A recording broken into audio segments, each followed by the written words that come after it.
Mutiara Hikmah Official, menyingkap hikmah di balik sunnah.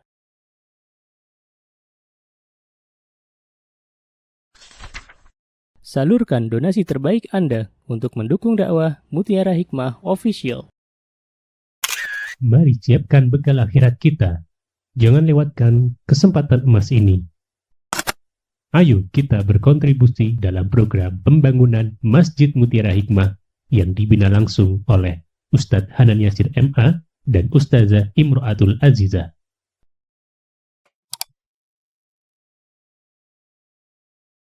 Ibu-ibu jamaah Majelis Ta'lim Al-Hijrah yang saya cintai karena Allah.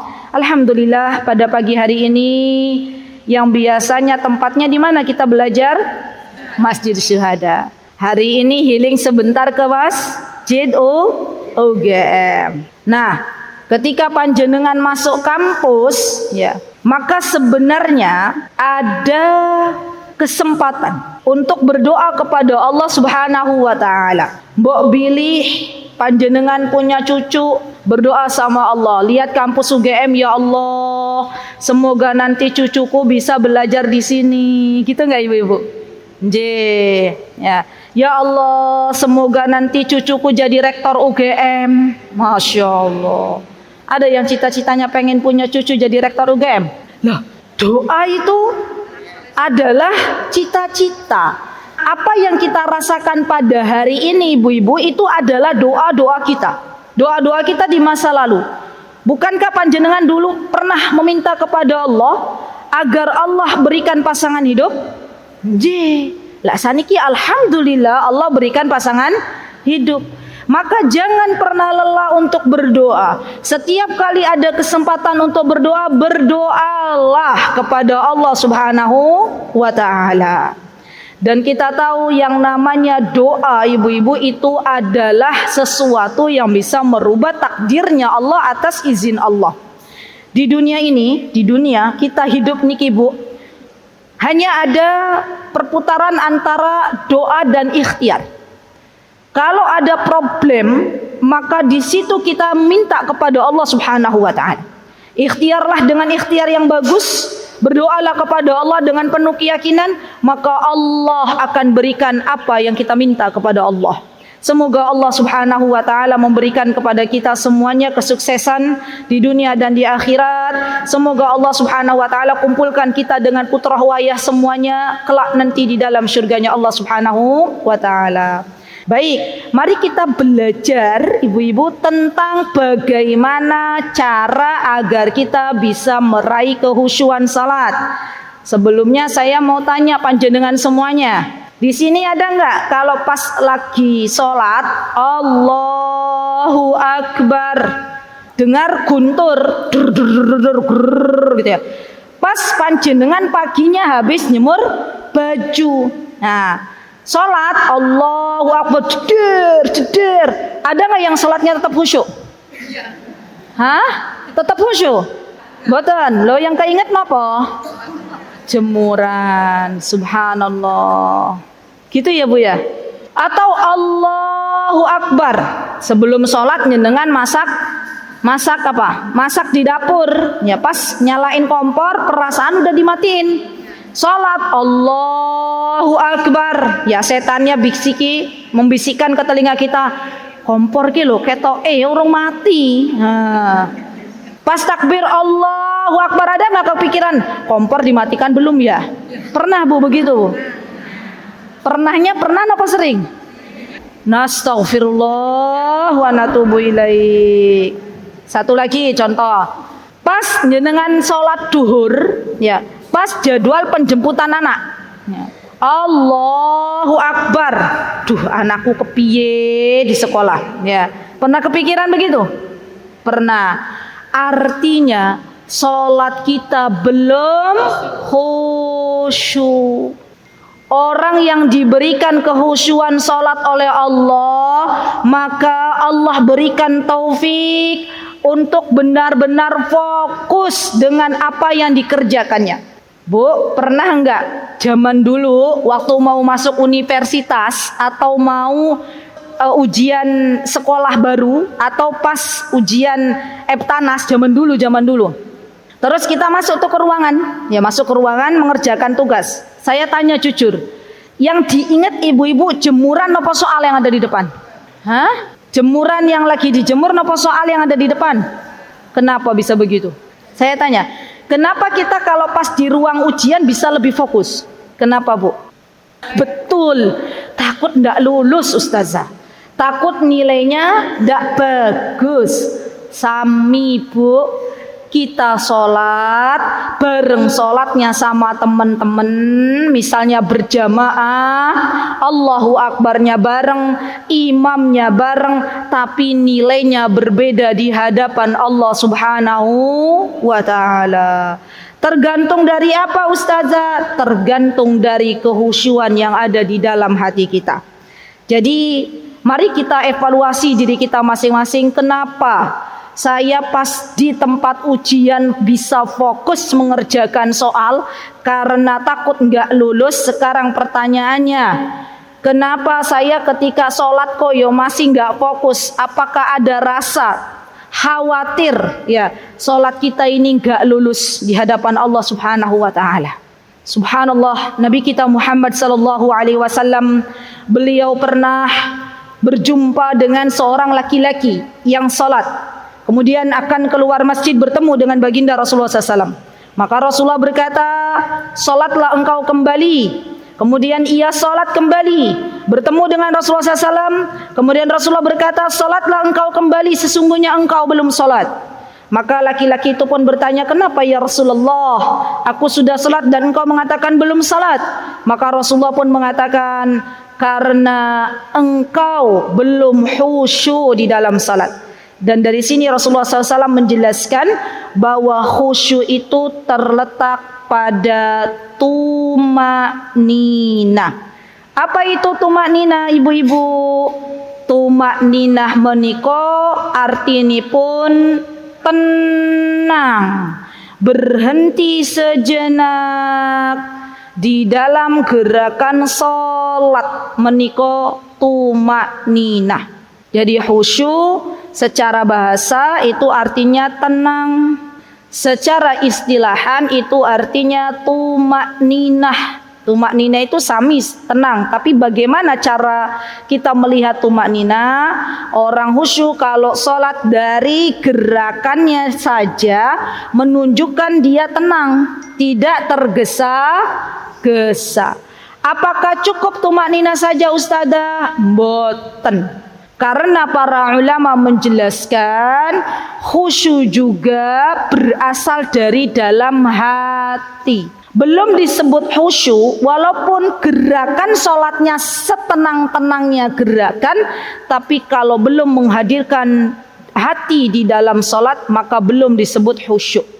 Jadi khusyuk itu perpaduan antara gerakan sholat yang tenang dengan hadirnya hati kita untuk fokus bahwa kita sedang bermunajat kepada Allah Subhanahu wa Ta'ala. Bu, kalau boleh saya tanya, kenapa kita sholat harus khusyuk? Boleh ada yang menjawab? Kenapa kita sholat itu harus khusyuk? Karena berkomunikasi dengan Allah. Benar jawabannya. Ada lagi, kenapa kita sholat harus khusyuk? Agar tidak lupa rakaatnya. Betul. Ada lagi, kenapa kita harus sholat dengan khusyuk? Agar kita menjadi orang-orang yang beruntung. Apa kata Allah Subhanahu wa Ta'ala dalam surah Al-Mu'minun? Yuk dibuka semuanya, surah Al-Mu'minun. Ya, boleh dibuka, Bu? Saya bacakan. A'udzu billahi minasy syaithanir rajim. Bismillahirrahmanirrahim. Qad aflahal mu'minun alladzina hum fi salatihim khashi'un. Lihat apa kata Allah. Sungguh telah beruntung orang-orang yang beriman Disifati oleh Allah, orang-orang yang beruntung itu adalah orang-orang yang menjadikan sholatnya khusyuk. Subhanallah. Jadi orang yang beruntung itu bukan hanya orang yang mendapatkan kesuksesan di dunia saja. Tetapi orang yang beruntung di mata Allah adalah orang yang kalau sholat khusyuk. Masya Allah. Dan kekhusyuan itu adalah pemberian dari Allah Subhanahu wa ta'ala. Ingat, setinggi apapun ilmu kita tidak bisa memperoleh kekhusyuan kalau Allah belum berikan taufik kepada kita. Maka yang perlu kita minta kepada Allah adalah banyak-banyak minta kepada Allah kekhusyuan. Dan ketika seseorang telah diberikan taufik oleh Allah Subhanahu wa ta'ala kekhusyuan salat, maka biasanya hamba ini juga bisa lebih fokus di dalam hal-hal di luar salat. Jadi salat itu ibaratnya ibu-ibu menjadi barometer di dalam kehidupan kita. Orang kalau salatnya bagus, khusyuk, tenang, menghadirkan hati, fokus, maka insya Allah di luar sholat pun fokus. Masya Allah. Di luar sholat pun tenang, tidak mudah tergesa-gesa. Orang yang sukanya tergesa-gesa, overthinkingnya lebih mendominan, maka biasanya akan lebih mudah sakit. Ya. Kenapa? Karena banyak sekali yang dipikirkan olehnya tapi enggak dicari satu persatu. Ya, dan itu kadang yang banyak merasakan kecemasan berlebih, overthinking berlebih, tergesa-gesa, semuanya ada pada diri kita sebagai kaum wanita. Maka kalau kita pengen memperbaiki sholat kita pengen diberikan kehusyuan oleh Allah, mintalah kepada Allah Subhanahu wa ta'ala. Mau doanya, Bu? Mau. Siapa yang mau doa biar hatinya diberikan khusyuan, boleh angkat tangan. Nanti kalau yang maunya banyak saya kasih. Oh, Masya Allah banyak ya. Baik, ditulis nggih. Allahumma. Sampun? Apa artinya Allahumma? Masya Allah pintar semuanya. Masya Allah jamaah al-hijrah. Allahumma inni a'udzubika min qalbin min qalbin la yakhsha' la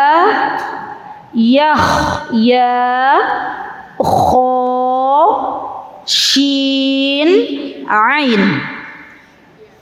Allahumma inni a'udzubika min qalbin la yakhsha'. Qalbin itu tulisanipun qaf lam ba, disambung semuanya. Qalbin, bukan kaf ya Bu, hati-hati. Qalbin dan kalbin itu beda jauh. Jadi Masya Allah ya, bahasa Arab itu satu huruf saja ya keliru maka artinya sangat jauh. Ya, di mouse bareng-bareng, dibaca bareng-bareng. 1, 2, 3. Allahumma inni a'udzubika min qalbin la yakhsha. Artinya pun apa? Karena kalau kita berdoa, yuk pahami artinya. Allahumma ya Allah, inni sesungguhnya aku a'udzubika berlindung kepadamu min qalbin dari hati.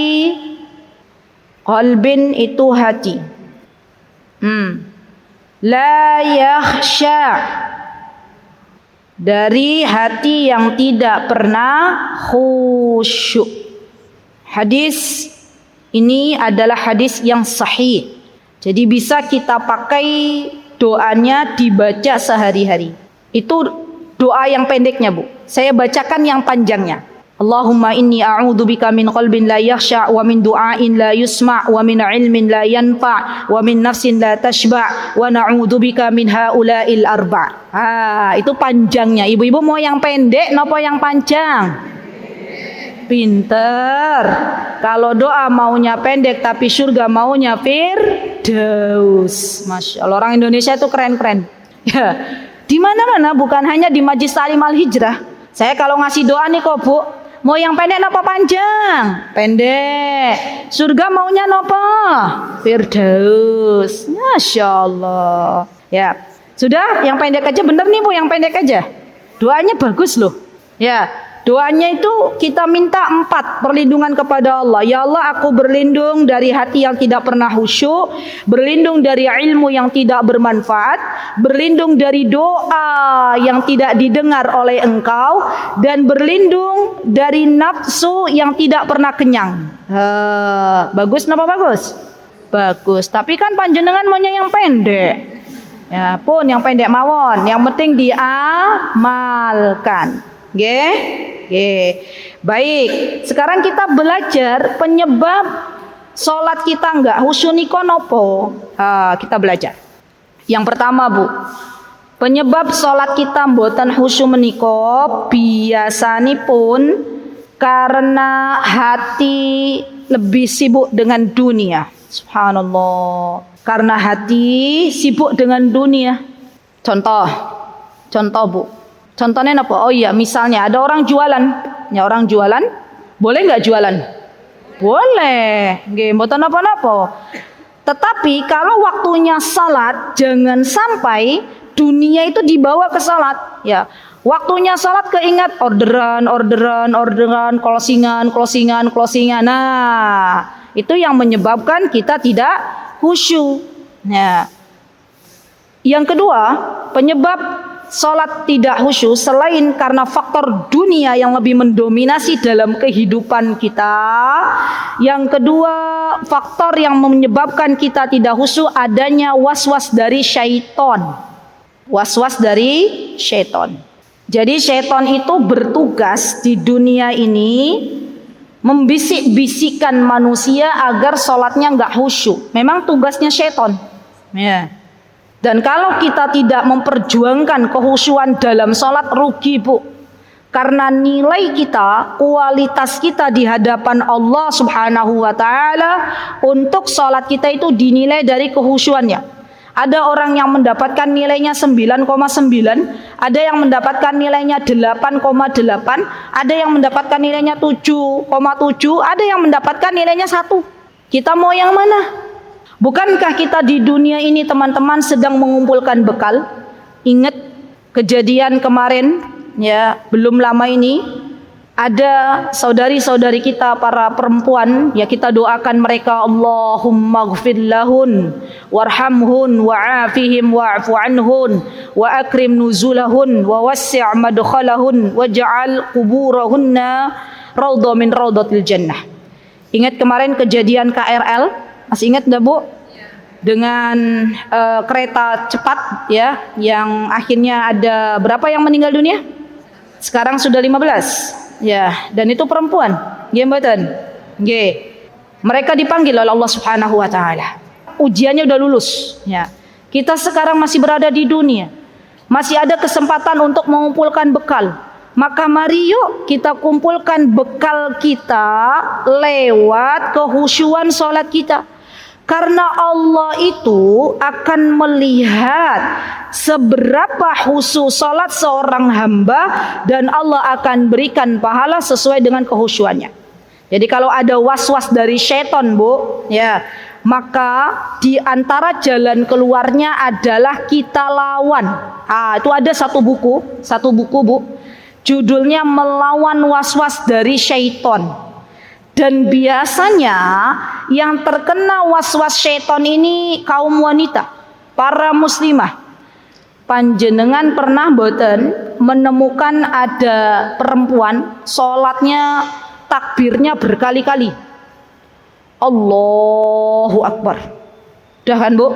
Takbir lagi. Allahu Akbar. terus takbir lagi, Allahu Akbar. Nah itu nggak khusyuk salatnya. Untuk takbir aja masih ragu. Nah itu was-was syaitan. Jadi gimana caranya Ustazah? Dilawan. Yakinlah bahwa satu takbir itulah yang dianjurkan oleh baginda Rasulullah SAW. Dan yakinlah bahwa salatnya panjenengan dengan satu takbir itu udah sempurna. Gitu ya. Karena subhanallah syaitan itu memang diantara tugasnya adalah memberikan was-was kepada hamba-hamba Allah subhanahu wa ta'ala. Baik, kemudian diantara ya penyebab tidak khusyuk dalam sholat itu Bu, diawali dengan ketergesa-gesaan. Jadi gimana Ustazah? Begini. Di dalam Islam, sesuatu yang bisa mengantarkan kita kepada kehusyuan sholat, ketika mendatangi sholat itu sendiri harus tenang, nggak boleh tergesa-gesa. Seumpama ibu-ibu mau sholat di masjid subuh atau maghrib, memang boleh Ustazah ibu-ibu sholat di masjid, boleh. Tapi yang lebih afdal di kamarnya masing-masing. Nah kalau pas mau sholat subuh di masjid misalnya terdengar iqamah dari masjid tersebut, Allahu Akbar, syahadu an la ilaha illallah, syahadu anna Muhammadar Rasulullah. Saya tanya jujur Bu, ibu-ibu masih jauh, masih semeteran tuh dari masjid. Jenengan mau pergi ke masjid udah dengar qomat di masjid, jujur jalan tetap santai nopo lari? Lari. Padahal yang dianjurkan Rasulullah nopo? Jalan, tenang. Ya nanti masbuk, mboten napa-napa. Ya, karena kalau kita lari Bu, mengejar imam di rakaat pertama yang ada ngos-ngosan, mboten khusyuk. Loh, tadi aku perasaan bawa HP dari rumah. Oh, HP-nya kemana? Padahal ditaruh di kantongnya. Loh, tadi perasaan bawa kacamata dari rumah karena cepat-cepat ya Bu. Kacamatanya mana? Ternyata kacamatanya taruh di kepala. Nah itu Masya Allah. Jadi sekarang kalau di masjid panjenengan mau sholat, di masjid sudah qomat, nggak usah lari-lari. Sudah tenang aja jalan. Kalau ketinggalan satu rakaat, tinggal ditambah satu rakaat. Begitu nggih ibu-ibu? Ya berarti kalau kemarin masih lari-lari, itu ternyata penyebab hati kita belum khusyuk di dalam sholat. Mutiara Hikmah Official, menyingkap hikmah di balik sunnah.